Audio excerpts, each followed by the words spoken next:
আসসালামু আলাইকুম। দেশ বিদেশ কাছে দূরে যেখান থেকে আমার ভিডিওটা দেখছেন সবাইকে জানাই আন্তরিক ভালোবাসা ও শুভেচ্ছা।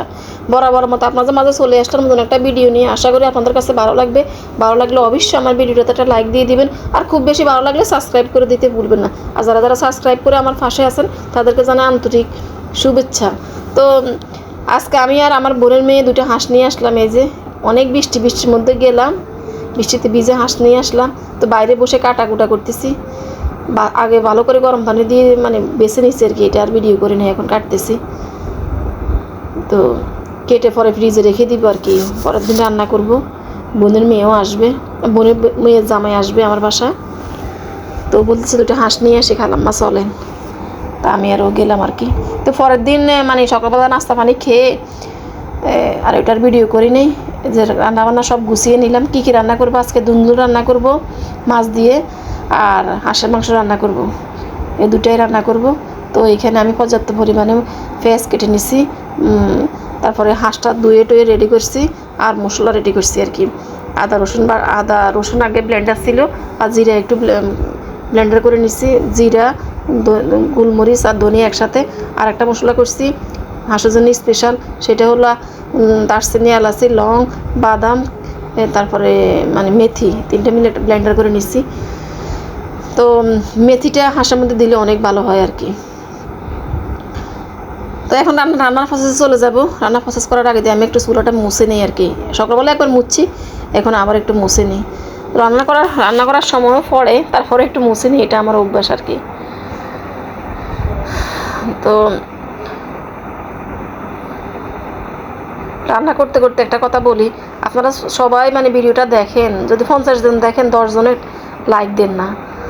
তো প্লিজ আমার ভিডিওটাতে একটা লাইক দিয়ে দিন যারা যারা দেখতেছেন। এখন আপনাদেরকে মনে করিয়ে দিচ্ছি এই আর কি। আপনারা লাইক দিলে আমার ভিডিওটা অনেকজন আমার কাছে যেতে সাহায্য করে। তো কিচেন চিমনিটা দিয়ে দিলাম, আমার মনেই থাকে না কিচেন চিমনি দিতে, কারণ তাহলে তো রান্নাবান্না করলে বা একটু বাজা পোড়া করলে কিচেন চিমনি না দিলে পাকঘরের অবস্থা একদম খারাপ হয়ে যায়। তো বসিয়ে দিলাম হাঁড়ি, এই যে হাঁড়িতে রান্না করবো আজকে হাঁসটা। তো এখন হাঁড়িটা দই আমি একটু আগে চুলায় বসিয়ে দিলাম আর কি। পানি আছে, পানি একটু শুকাক, তারপরে তেল দিয়ে দিব।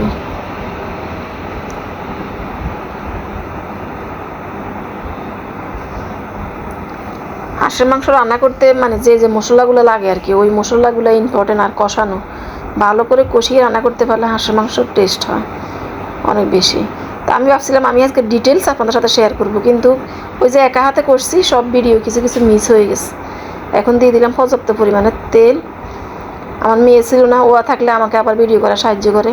আমি এক হাতে ধরে রাখছি মোবাইল, আর এক হাতে সবগুলো কাজ করতেছি, সেই কারণে একটু কাফাকাফিও করতেছে। সবাই একটু প্লিজ ইগনোর করবেন।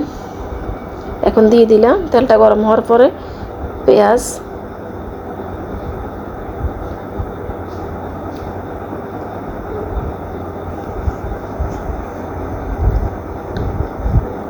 তো পেঁয়াজের মধ্যে একটু লবণ দিয়ে দিলে তাড়াতাড়ি সফট হয়ে যায়। এরপর আমি অনেক মশলা দিলে, যতগুলো মশলা করছি, আদা রসুন যে মশলাগুলো করছি আর কি, জিরা, তারপরে দারচিনি, এলাচি, লং, এগুলো সব আমি দিয়ে দিছি, কিন্তু এখান দিয়ে ভিডিওটা অনে হয়নি, সেজন্য দুঃখিত। এইভাবে ভালো করে আগে কষিয়ে নিতে হবে, সব মশলা দিয়ে ভালো করে কষিয়ে নিলে মশলাটা কষানো সুন্দর হলেই মাংস টেস্ট হয়।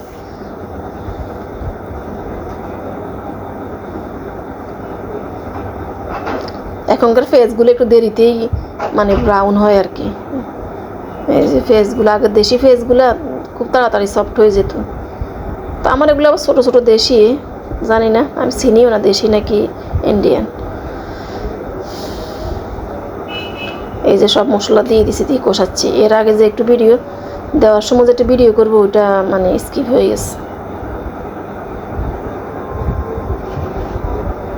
এখন সব ভালো করে মশলাগুলো কষাচ্ছি। এরপরে হাঁসের মাংস দিয়ে দেবো, সামান্য ঝোল দিয়ে আমি মশলাটা কষিয়েছি। তেল উঠে গেছে উপরে, এখন দিয়ে দিলাম সব মাংসগুলো আর কি। তো এখন কষাবো ভালো করে। এখন মাংস গায়ে থেকেও মোটামুটি মানে ঝোল বাইর হবে। যতক্ষণ পর্যন্ত বাইর হতে থাকবে ঝোল একদম শুকনো শুকনো হবে ততক্ষণ পর্যন্ত আমি পানি দিব না, এভাবে আস্তে আস্তে কষাবো। এরপরে একদম শুকিয়ে গেলে একটু ঝোল দিব, একটু একটু ঝোল দিয়ে আমি কয়েকবার কষিয়ে নিব। এখন দিয়ে দিচ্ছি একটু নারকেলের দুধ দিলে হাঁসের মাংস আলাদা টেস্ট হয়। আমি অনেকবার খেয়েছি, অনেক টেস্ট হয়। তো আমার কাছে একটু নারকেল ছিল, ওইটার থেকে দুধ বাইর করে এখন দিয়ে দিলাম। তো এখন এটা দিয়ে একটু আবার একটু কষিয়ে নিব। এইভাবে কয়েকবার কষালাম আর কি।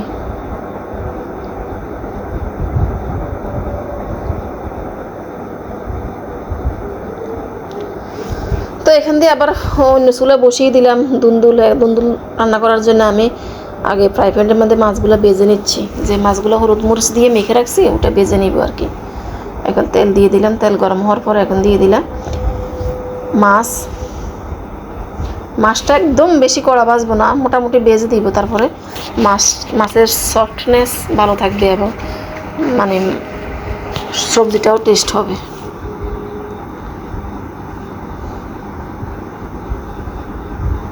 তো একদিকে হাঁসের মাংস হচ্ছে, আরেকদিকে মাছ হচ্ছে।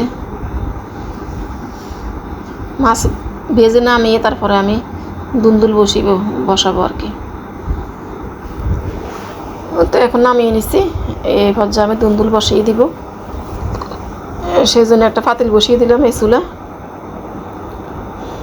এদিকে বারবার লাড়তেছি যেন কোনোভাবে পাতিলে না লাগে, যেহেতু ঝোল কমে গেছে। আগে ভালো করে লাল লাল করে ভেজে নিচ্ছি, এই যে অল্প অল্প ঝোলে, তারপরে একবারে ঝোল দিয়ে দিব। এখন এই চুলে আমি দুন্দুল বসিয়ে দিচ্ছি, তেল দিয়ে দিলাম, আর পেঁয়াজ মরিচ এগুলো দিচ্ছি, একটু আদা বাটা রসুন বাটা দিয়ে দিলাম, হলুদের গুঁড়া দিয়ে ভালো করে আগে ভেজে নিচ্ছি মশলাটা।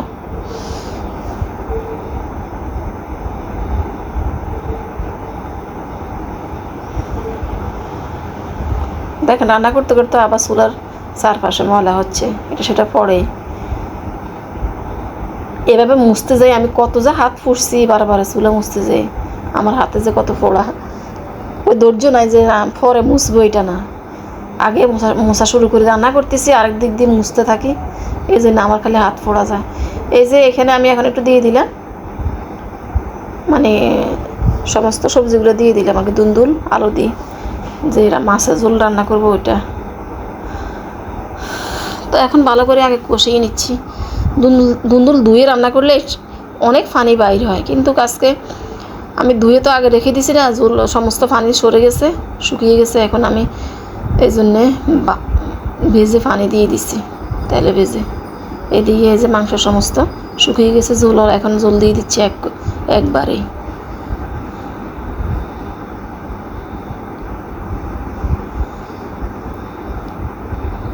রান্না শেষ পর্যায়ে হয়ে যাচ্ছে, এখন কয়েকটা কাঁচামরিচ দিয়ে দিলাম।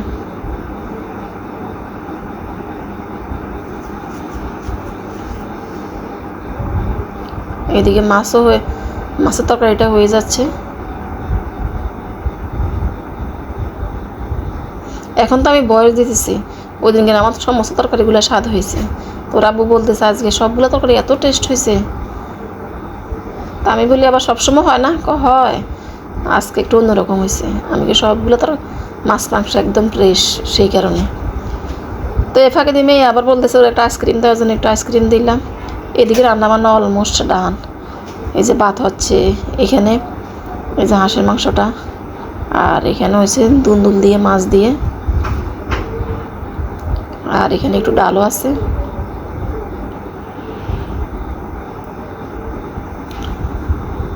তো কিচেনের কাজ একদম শেষ, সব কাজে শেষ, আর কোনো কাজ বাকি নেই। তো বোনের মেয়ের জামাই ওর জন্য কিছু গিফট নিয়ে আসছে, তা আমি বলে একটু ভিডিও করি ওর ম্যারেজ ডে উপলক্ষে। তো এই যে একটা ছবি ফ্রেম নিয়ে আসছে আড়ং থেকে, দেখুন কি সুন্দর না, এটা খাটের এক কর্নারে রাখলে অনেক ভালো লাগবে। আর এটা হলো একটা ছোট্ট মিরর, ব্যাগে ক্যারি করার জন্য, কোথায় গেলে একটু ফেস দেখতে পারবে, চুল ঠিক করতে পারবে বা ফেস দেখতে পারবে আর কি, হ্যান্ডব্যাগে ক্যারি করা যাবে। আর একটা মগ নিয়ে আসছে, পানি খাওয়ার। মগটা আমার এত পছন্দ হয়েছে, এই যে দেখেন কি ভালো লাগতেছে, তাই না? আমার বরাবর আড়ঙের জিনিস অনেক বেশি পছন্দ, বিশেষ করে ঘরের জিনিসগুলা, সংসারের জিনিসগুলো আমার অনেক বেশি ভালো লাগে আড়ঙের। আর একটা হাত ঘড়ি নিয়ে আসছে, ঘড়িটা অনেক সুন্দর, তাবাসসুমের তো অনেক পছন্দ হয়েছে। ও বলতেছে আমি একটা ঘড়ি কিনবো আম্মু আড়ং থেকে এরকম।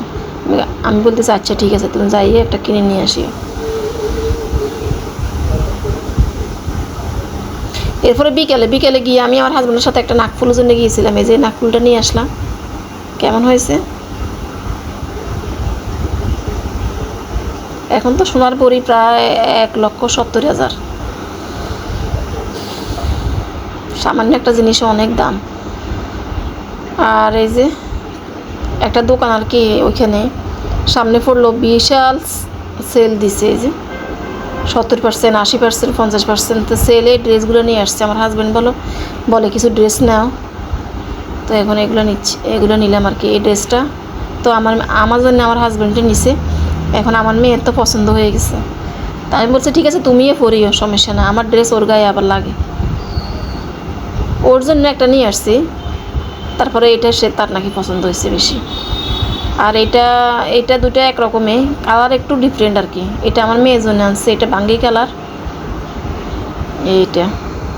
এটার কাপড়টা এত ভালো, নরম। এই যে বাঙ্গি কালারের সালোয়ারের কাপড়টাও ভালো। আমি তো শুধু সমস্ত ড্রেস কিনলে শুধু আরাম খুঁজি, কোন ড্রেস একটু মানে ঠান্ডা হবে। একদম আমি মানে গরম ড্রেসগুলো পরতেই পারি না। বাংলাদেশের ওয়েদারে এগুলো পরাটা এত কষ্ট। আগে আমি পরতাম জর্জেটে, এসে কোনো এক সময় প্রচুর এগুলো পরছি, ফিসলা। এখন আর পরতে পারি না, এখন একদম নরম সফটগুলো পরি। এটা আমার জন্য আনছি, বিস্কিট কালারটা আমার জন্য। একই রকম কালার, একটু আর কি চেঞ্জ আর কি। তো হাজব্যান্ডের জন্য একটা শার্ট নিয়ে আসছে অফিসে পরার জন্যে। তো ভিডিওটা আজকে এ পর্যন্তই। সবাই ভালো থাকেন, সুস্থ থাকেন। আল্লাহ হাফেজ।